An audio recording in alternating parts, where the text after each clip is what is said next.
do you think that there isn't any adequate representation of the political views or the even the ideological views that the Hindu American communities hold to the best possible extent?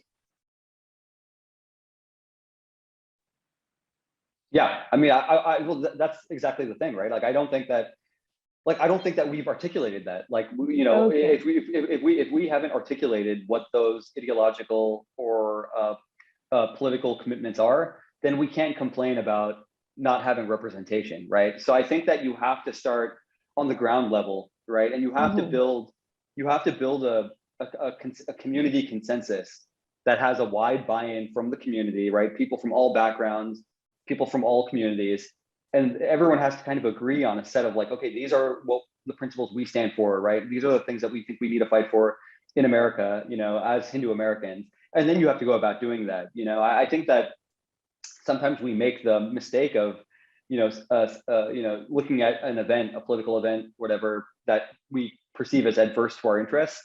And then we say like, oh, this is against the Hindu community. But it's like, no, you're assuming that there's a Hindu community to begin with.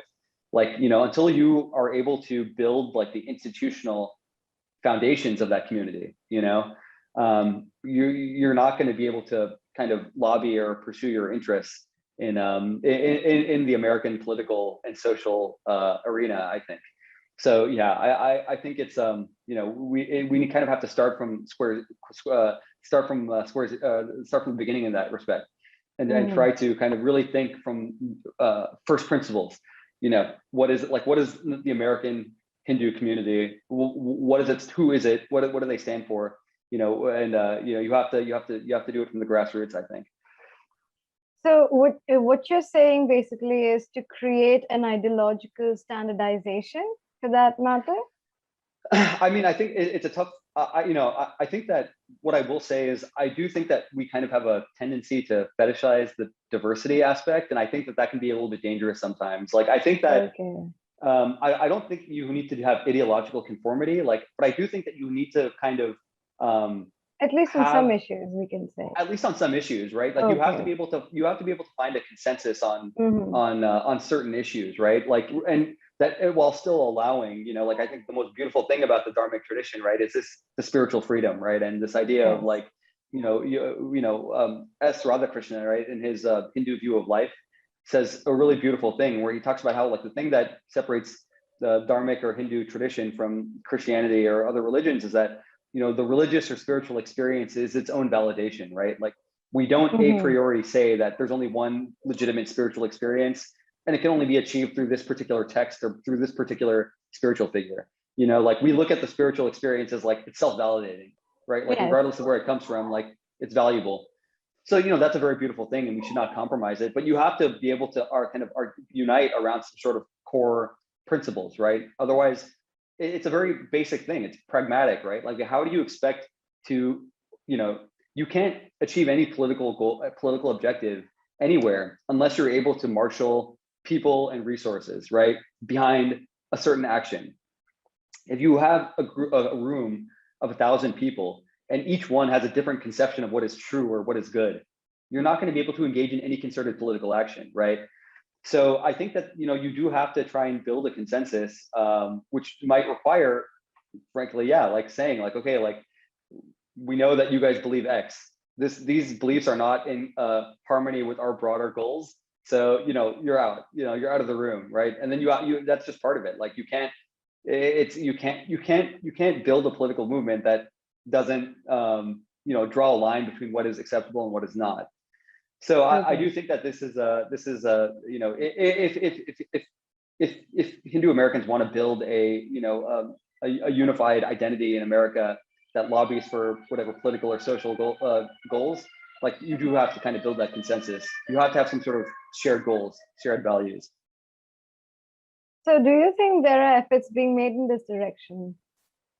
I think that's happening organically, because I think what's happening now is, I think what we're seeing in America is, there's a lot of cultural and political challenges that the community is facing, right?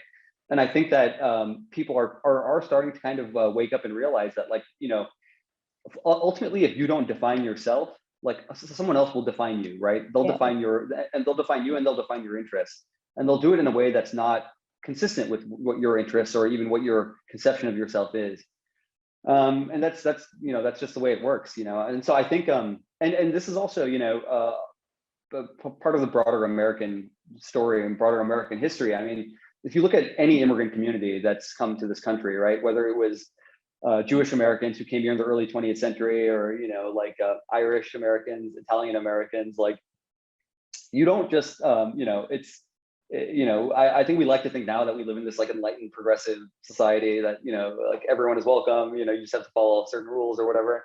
But the fact of the matter is, like, if you just look at historically in America, like, this is not how it works, right? Like, especially if you're an immigrant group that's very upwardly mobile and is disproportionately represented in elite spheres of elite American society, whether it's business, academia, politics, there is always going to be a backlash there, right? Like, there's only so many prestigious jobs, there's only so many prestigious college seats to go around, right? And everybody wants it for themselves and their kids. So you have a new group that within 2 generations has really achieved things that I don't think anyone would have expected in terms of just success. And so but I think that there is it's natural to expect a reaction to that.